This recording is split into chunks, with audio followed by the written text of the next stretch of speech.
Gold ABE assessment tool ये बहुत ही ज़्यादा ज़रूरी है सीओपीडी पेशेंट मैनेजमेंट के लिए।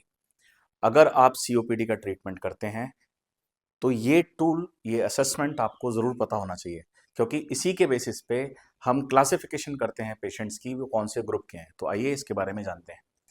तो सबसे पहले, जैसे मैंने पिछली वीडियो में भी बताया कि सीओपीडी का डायग्नोसिस पीएफटी के बेसिस पे होता है, और उसमें हम रेशो चेक करते हैं FeV1 अपॉन FVC।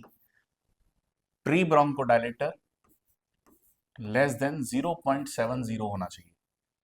और ये क्या क्राइटेरिया है? Pre Bronco dilator.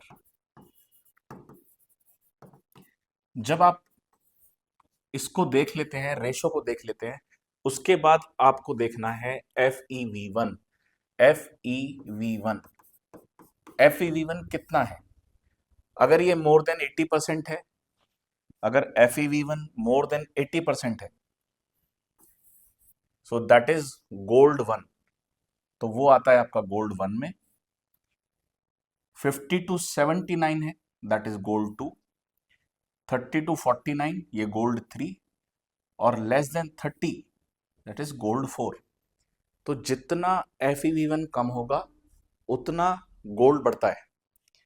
तो इसी के बेसिस पे हम क्लासिफाई करते हैं सीओपीडी पेशेंट्स को। सबसे पहला क्लासिफिकेशन हमारा हो जाता है एटियोटाइप्स के बेसिस पे, जो हमने पहली वीडियो में देखा। अगर सिगरेट स्मोकिंग की वजह से है तो सीओपीडी सी हो जाएगा। अगर इन्फेक्शन की वजह से है सीओपीडी आई हो जाएगा। जेनेटिकली है तो सीओपीडी जी हो जाएगा। उसके बाद हम आते हैं गोल्ड पे। FeV1 का क्राइटेरिया चेक करेंगे। FeV1 जो भी है उसके बेसिस पे हम पेशेंट को लेबल करते हैं कि ये गोल्ड 2 है, 3 है या 4 है। फिर आता है ग्रुपिंग पर। तो इसके बाद जो हम क्राइटेरिया देखते हैं, तो FeV1 पे आप क्या डिसाइड करेंगे? गोल्ड। और फिर उसके बाद ग्रुप आपको डिसाइड करना होता है।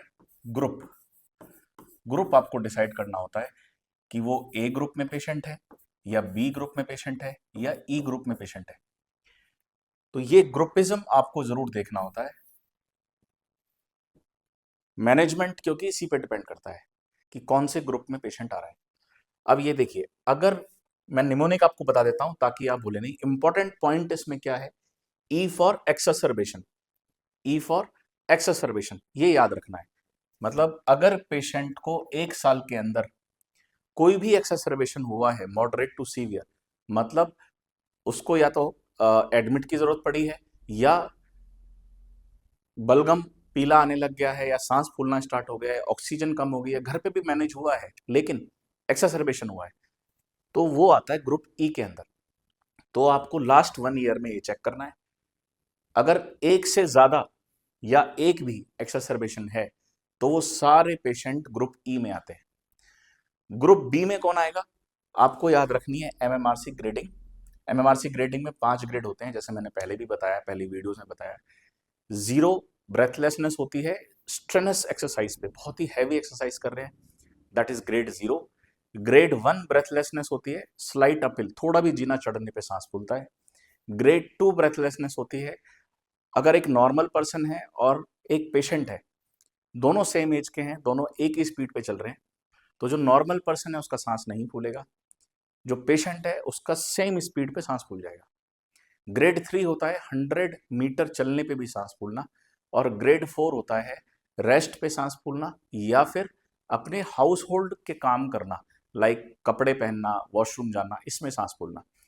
तो ग्रेड 2 या ग्रेड 2 से ज्यादा, तो 2 मतलब बी, तो जो भी ग्रेड MMRC ग्रेडिंग 2 या 2 से ज्यादा होता है तो वो आते हैं आपके ग्रुप बी में। वेराज A for 1, मैं आपको निमोनिक बता रहा हूँ, ग्रुप ए में कौन आएंगे? MMRC ग्रेडिंग 0 to 1, तो वो हो गया आपका group A. CAT score clinically जज करना बड़ा मुश्किल हो जाता है, 10 क्वेश्चंस रहते हैं। इंपॉर्टेंट आपको यही ध्यान रखना है, MMRC ग्रेडिंग 1 तक ग्रुप ए, जो 2 या 2 से ज्यादा दैट इज ग्रुप बी, और अगर एक भी एक्ससर्बेशन है सो दैट इज ग्रुप ई। तो हमें क्या दिया? सबसे पहले हमने क्या दिया, मैं रिवाइज कर देता हूं। सबसे पहले हमें कंफर्म करना है सीओपीडी डायग्नोसिस को। वो किस बेसिस पे करेंगे? पीएफटी के बेसिस पे। आपको रेशो चेक करनी है, रेशो लेस देन 0.070 है, प्री ब्रोंकोडायलेटर है, तो इट इज कंफर्म्ड कि पेशेंट को एयरवे ऑब्स्ट्रक्शन है, सीओपीडी है। उसके बाद आपको क्या करना है, गोल्ड क्राइटेरिया चेक करना है, whether gold 1, gold 2, gold 3, gold 4, और फिर उसके बाद आना है आपको ग्रुपिंग पर, ए, बी या ई। सो फाइनल डायग्नोसिस मैं आपको बता देता हूँ कैसे हम सीओपीडी का डायग्नोसिस बनाते हैं। एक कोई 55 ईयर ओल्ड मेल है, सिगरेट स्मोक करता है, तो हम उसका क्या डायग्नोसिस बनाएंगे, हम उसका डायग्नोसिस बनाएंगे सीओपीडी सी। FEV1 सपोज उनका 40 आया है, गोल्ड 3, और बहुत बार एक्सरबेशन हो रखा है, ग्रुप ई। तो ये पेशेंट का फाइनल डायग्नोसिस बन जाएगा। तो इस बेसिस पे हम सीओपीडी का डायग्नोसिस बनाते हैं। तो इसको बार बार देखना, इसको याद रखना है, बहुत ही इंपॉर्टेंट टूल है, आगे का मैनेजमेंट इसी के ऊपर डिपेंड करता है। तो ऐसी ही जानकारी के लिए मेरे साथ आप बने रहिए। मैं doctor Harendra Kumar, lung super speciality centre Meerut, और पल्मो क्रांति में इस तरह की वीडियोस डेली अपडेट हो रही हैं, बहुत ही नॉलेजेबल वीडियोस हैं, मोस्टली क्लिनिकल पल्स हैं जो आपकी प्रैक्टिस में काम आते हैं।